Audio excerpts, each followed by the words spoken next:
Okay, so it's been about 2 months since I recorded my last video. A lot of stuff has happened to my personal life that I just don't want to go into. It's been a disaster. I'm just going to leave it at that. I am back because Taylor Swift has released a new single called Me. If you haven't heard it now, you've been living under a rock. Okay, so we all know that the song is probably going to break records and go #1, but at what cost? I have a lot of thoughts on it and why a lot of people just feel overall let down. Taylor Swift has made it a game as of the late to drop a lot of cryptic clues and teasers about where she's going to go with this new album. She's always making fun little teaser games like numbers, meanings, hidden stuff. A lot of Swifties would be better FBI agents than stans, to be honest, these days. But it all led up to the single featuring Brendan Urie from Panic at the Disco, and it sounds like a deleted Trolls 2 soundtrack song. That's not to say that it's a terrible song. It actually does its job of infecting your ears and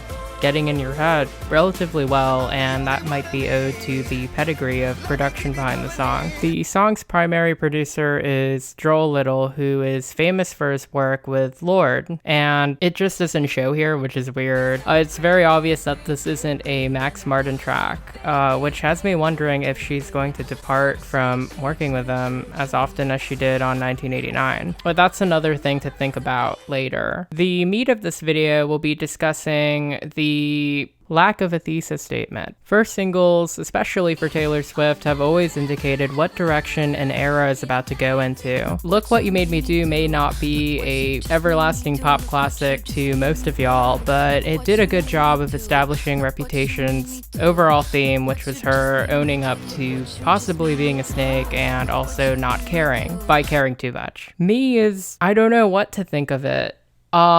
She has said that this is a song about appreciating yourself and self-love and self-confidence, but looking through the lyrics, it's kind of the song where, I don't know, like, what kind of self-empowerment is there in the song other than the fact that you're letting your lover know that they won't find anyone like you and you're the best or whatever. It's just rattled with the cliches and just overall a lack of wit to it that Taylor's known for. Even songs like We Are Never Ever Getting Back Together, which seem like surface level pop trash, end up having depth and meaning to them, especially when looked through the lens of her interesting personal life. Me doesn't seem to have any indicators or footnotes of Taylor's own personality, which is weird because even a bland song that she releases has some form of identification that makes us go, hey, this is Taylor. The fact that it is a feature troubles me personally because while Brendan sounds relatively great on this track, it doesn't add anything to the track. At least to me, you know, like, I'm not going to pretend and say that this is the greatest thing ever, but I will stream it. Like, when I say lack of thesis statement, I mean,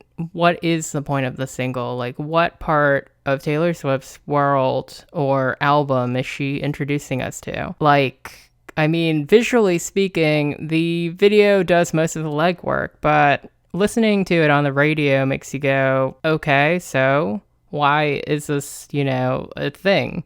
And you're gonna ask me, like, why does it matter? Why does she need to have a thesis statement? And I'm gonna give you an answer. People like pop with narratives. That is what is lasting, especially in the pop girl category. Ariana Grande's recent albums, the reason why they've gained traction, following, and impact is because she has started to make her music more personal.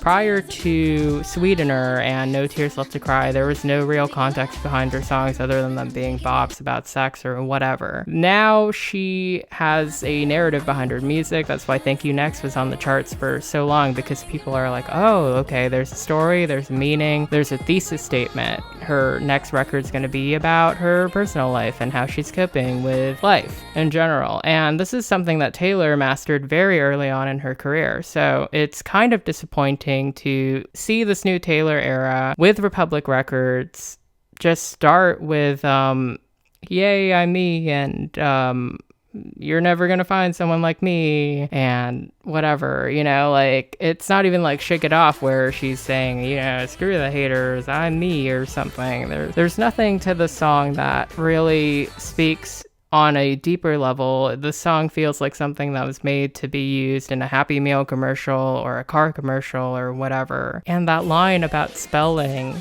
tragic, I mean, I love it, but tragic, you know, like, I don't know. It feels like I'm forcing myself to like the song when in reality it's actually a really good listen and I enjoy it for what it is. But I expect more, and I think a lot of people expected more. You can see a bunch of reviews. Pitchfork in particular was pretty harsh on her. But then again, who knows? In a couple of months, I could be eating my own words. There might be a hidden meaning behind this, or perhaps Single 2 gives us more clarity into what this era is. But all in all, I just needed to chime in and say that I was kind of disappointed, and this comes from someone who's been a Swiftie since Speak Now.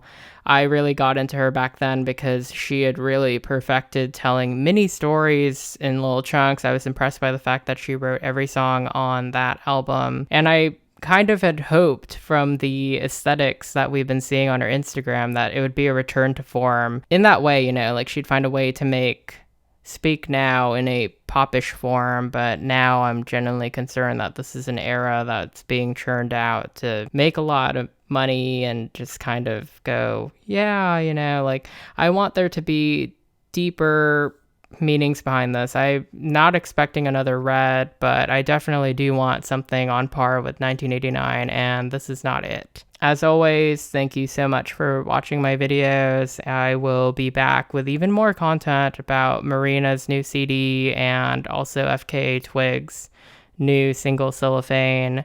Keep an eye out for that. You can follow my socials. They're linked in my descriptions. Follow me on Apple Music, and thank you for your time.